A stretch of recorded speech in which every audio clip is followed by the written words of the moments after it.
Hello viewers, I am A.K. Saini. I welcome you all to this technical channel named as Mac Online Lectures. और इस video में मैं आपके लिए लेकर आया हूँ स्ट्रेंथ ऑफ मटेरियल पे एक शॉर्ट लेक्चर, जिसमें लेक्चर नंबर 1 मैं स्टार्ट कर रहा हूँ एक वेरी फंडामेंटल टर्म के साथ जिसे हम कहते हैं stress. So I request all of you to don't take stress, don't take mental stress. This stress is different from the mechanical stress. This is because of mechanical loading on any component. This subject, strength of material, also named as mechanics of material, this is very important subject, very fundamental subject, not only in mechanical engineering field but also in the field of civil engineering. तो आइए हम इसको देखते हैं, start करते हैं अपने lecture number 1 को स्ट्रेंथ ऑफ मटेरियल में विद दिस टर्म स्ट्रेस. इसको समझने के लिए मान लीजिए हमारे पास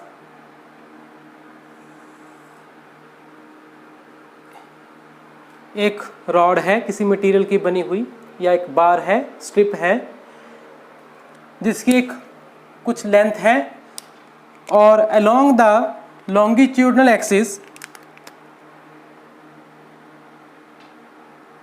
ये इसका लॉन्गिट्यूडनल एक्सिस, और इसके ऊपर हमने सपोज एक मैकेनिकल लोड लगाया है जिसकी वैल्यू है सपोज P इन न्यूटन्स. देखिए जब भी हम लोड लगाते हैं तो load is taken in Newton's. The unit of load is A Newton. Capital N से हम इसको लिखते हैं, किलो न्यूटन, मेगा न्यूटन, ऐसे लोड लगता है. तो एक पर्टिकुलर P न्यूटन्स का हमने इसके ऊपर लोड लगाया तो होगा क्या? सिंपल है, सिंपल ऑब्जर्वेशन है. अगर ये लोड इस कंपोनेंट के जो सरफेस के साथ रेजिस्टेंस है, फ्रिक्शनल रेजिस्टेंस है, उसको ओवरकम कर जाता है. ये किसी सरफेस पे है मान लीजिए, तो सरफेस के साथ इसके एक फ्रिक्शनल बॉन्ड होगा. उस फ्रिक्शनल बैरियर को ओवरकम करके ये लोड इसको डिस्प्लेस कर जाएगा और ये कंपोनेंट स्लाइड कर जाएगा, आगे चला जाएगा. तो यहाँ हम समझने के लिए अपनी स्ट्रेस, स्ट्रेन, ये सब फिनोमिना समझने के लिए कुछ पल के लिए भूल जाते हैं कि इसका कोई फ्रिक्शनल रेजिस्टेंस यहाँ पे है सरफेस के साथ. अगर है तो वो नेग्लिजिबल है as compare to this high load which is applied in mechanical components, इसलिए हम उसको कंसीडर ही नहीं करते. ये जो फ्रिक्शनल रेजिस्टेंस का लोड है, दिस इज वेरी नेग्लिजिबल.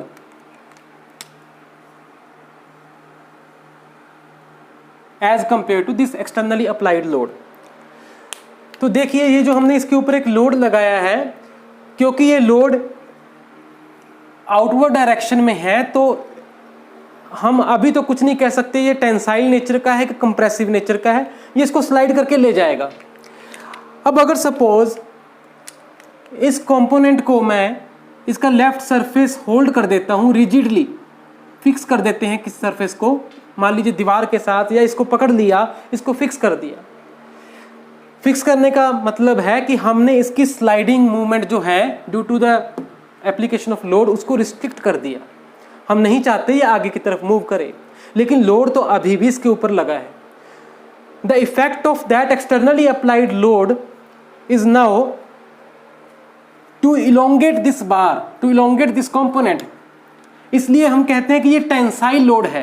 इस केस में ये एरो बाहर की तरफ है तो ये टेंसाइल नेचर है लोड की. टेंसाइल नेचर हम कब बोलते हैं? जब उसका जो इफेक्ट है वो पार्ट को इलोंगेट करने का है, उसकी लेंथ को बढ़ाने का है. अगर उसको कम करने का है तो द लोड जो है that will be over the surface. Externally applied load will be towards the surface. वो उसको कंप्रेस करने की टेंडेंसी रखेगा, उसको हम कंप्रेसिव एक्सियल लोड बोलते हैं. तो दो तरीके के एक्सियल लोड है हमारे पास, एक टेंसाइल, एक कंप्रेसिव. इस केस में मैंने टेंसाइल लोड दिखाया है आपको समझाने के लिए.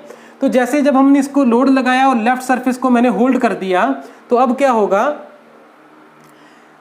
ये जो पार्ट है ये छोटे छोटे पार्टिकल से मिलके बना है जिनमें आपस में एक बॉन्ड है. तो वो बॉन्ड स्ट्रेच आउट होने की कोशिश करेंगे और इनफैक्ट वो बॉन्ड इसकी डिफॉर्मेशन को रोकने की कोशिश करेंगे. ये जो मटेरियल है इसके ऊपर हमने लोड लगाया, वो लोड इसको डिफॉर्म करने की कोशिश कर रहा है। डिफॉर्म, दैट डिफॉर्मेशन का मतलब इट डजंट मीन फ्रैक्चर, टूटना नहीं है। डिफॉर्म का मतलब है उसकी शेप का बिगड़ना, उसकी ज्योमेट्री का हिलना, उसकी ज्योमेट्रिक पैरामीटर्स का हिलना। अगर वो पार्ट इतना है तो इससे इतना भी हो सकता है, वो इससे ज़्यादा भी जा सकता है due to external applied load. तो वो डिफॉर्मेशंस ही हैं सारी पार्ट में, लेकिन वो डिफॉर्मेशंस रुकती हैं, रुकने की कोशिश हो रही है, उसको रोका जाए किसी तरीके से। और कौन रोक रहा है? मटेरियल की अपनी अंदर की जो ताकत है, बॉन्ड टू बॉन्ड जो स्ट्रेंथ है, वो उसको डिफॉर्म होने से रोक रही है। तो ये कुछ वैसा ही है जैसे सपोज हमारे ऊपर एक्सटर्नली कोई हमारी बॉडी में बाहर से वायरस बैक्टीरिया एंटर करता है, तो हमारी बॉडी की जो इम्यूनिटी है वो उससे फाइट करती है और उसको ओवरकम करने की कोशिश करती है, उससे लड़ने की कोशिश करती है। तो अगर हमने सपोज ये जो P लोड लगाया, let it be 10 newton, capital N is newtons, in short it is written as capital N। तो ये पर्टिकुलर यूनिट बन गया, हमने न्यूटन 10 न्यूटन्स का लोड लगाया, मैकेनिकल लोड लगाया along the axis of this component. तो होगा क्या? ऐसा होगा कि मे बी इसमें कोई डिफॉर्मेशंस पैदा नहीं हो रही। और क्यों नहीं हो रही? क्योंकि इसकी अपनी अंदर की जो ताकत है उसको रोक रही है। और ऑब्वियस है कि वो ताकत उसको रिवर्स डायरेक्शन में अपना रोल प्ले करेगी। अगर ये लोड 10 न्यूटन का इस तरफ लगा है, हम इसका कोई भी सेक्शन देख लें, दिस इज सेक्शन एक्स, यहां से बीच में काटें, तो ये जो छोटे छोटे पार्टिकल्स हैं इसके,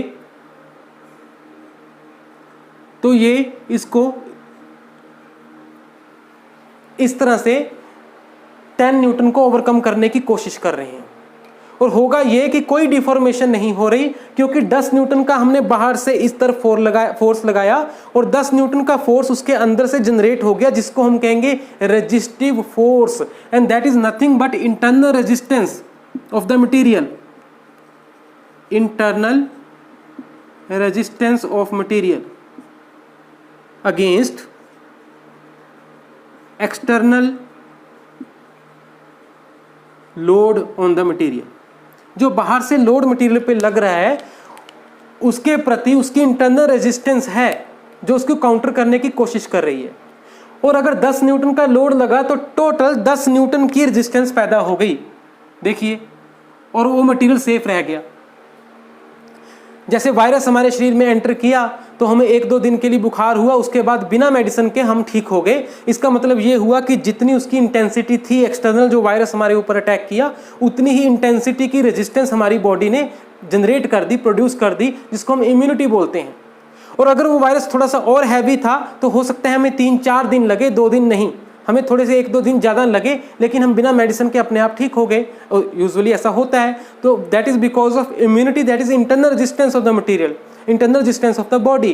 तो यहाँ पे भी अगर सपोज लोड हमने ज़्यादा लगाया होता 20 न्यूटन का, तो ये उसको भी सह सकता है, ये 20 न्यूटन की इंटरनल रेजिस्टेंस जनरेट कर देगा। See, this is external applied load, this is resistance produced within the material.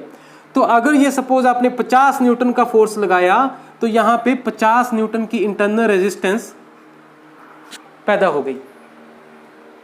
तो अभी भी मटेरियल सेफ है, कुछ नहीं हुआ, मटेरियल में कोई डिफॉर्मेशंस भी नहीं हुई। जितना एक्सटर्नली लोड पड़ता जा रहा है उतनी ही उसमें रेजिस्टेंस डेवलप होती चली जाएगी। और एक स्टेज ऐसी आएगी जब इसकी हिम्मत जवाब दे जाएगी। इसकी जितनी इम्यूनिटी है इतने उसके अकॉर्डिंग इसने पूरा जोर लगा देना है अपने आप को डिफॉर्मेशन से बचाने के लिए, एक्सटर्नल लोड से बचाने के लिए। मान लीजिए दैट इज 110 न्यूटन जब आपने लगाया तो इसने 110 न्यूटन का इंटरनल रेजिस्टेंस डेवलप कर लिया अपने अंदर। और ये इंटरनल रेजिस्टेंस क्यों आई? क्योंकि वो पार्टिकल से मिलके बना है, पार्टिकल टू पार्टिकल एक बॉन्ड है, एक बॉन्ड स्ट्रेंथ है, तो वही इसको रोक रही है डिफॉर्मेशंस को। अब मान लीजिए इसकी सैचुरेशन स्टेट आ गई। सैचुरेशन का मतलब कि बस इससे ज़्यादा इसमें ताकत नहीं है। और अगर आपने अब 111 न्यूटन का फोर्स लगाया, 1 न्यूटन और लगा दिया आपने, बढ़ा दिया, तब 110 को तो ये ओवरकम कर जाएगा।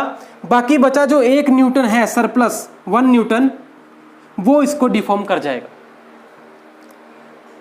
ये डिफॉर्म होगा not because of 111 Newton, this will deform now because of 1 Newton, क्योंकि 110 की तो इसने ओवरकम कर दिया था उसमें से। तो अगर ध्यान से देखें तो धीरे धीरे करके जैसे जैसे लोड बढ़ रहा है, एक्सटर्नल लोड बढ़ रहा है, वैसे वैसे इसकी इंटरनल रेजिस्टेंस भी मटेरियल की बढ़ती चली जा रही है। अगर हम इस इंटरनल रेजिस्टेंस को कैलकुलेट करते हैं कि बॉडी के अंदर कितनी इंटरनल रेजिस्टेंस पैदा हुई, per unit area of the material. क्योंकि ये रेजिस्टेंस यहां पे पैदा हो रही है, this is whole cross section, suppose capital A, so this internal resistance produced, let it be R, so internal resistance R produced in the material per unit area। अगर हम ये कैलकुलेट कर लेते हैं कि एक यूनिट एरिया में कितनी इंटरनल रेजिस्टेंस पैदा हुई, टोटल एरिया जितना है उससे मल्टीप्लाई कर दो, वो टोटल फोर्स आ जाएगा कि उतना इंटरनल रेजिस्टिव फोर्स पैदा हो गया उसके अंदर। तो internal resistance produced if we calculate per unit area of the cross section area of the component, then that gives you stress produced in the material, stress in the material, जिसको mechanical stress बोलते हैं। So stress produced in a material is because of firstly externally applied load onto the material, secondly it is the internal resistance produced within the material against the externally applied load and calculated at per unit area. So this is internal resistance, of course this is also in newtons, क्योंकि Newton's को Newton's ही counter करेंगे और area आपके पास metre square में होता है। सो आपके पास जो स्ट्रेस है, स्ट्रेस के डिनोट करते हैं हम सिग्मा से, सिग्मा लेटर से।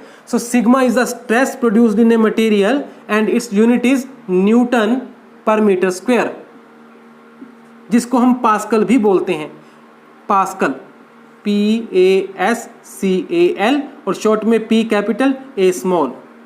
सो 1 newton per metre square is 1 pascal, remember this is the unit of stress.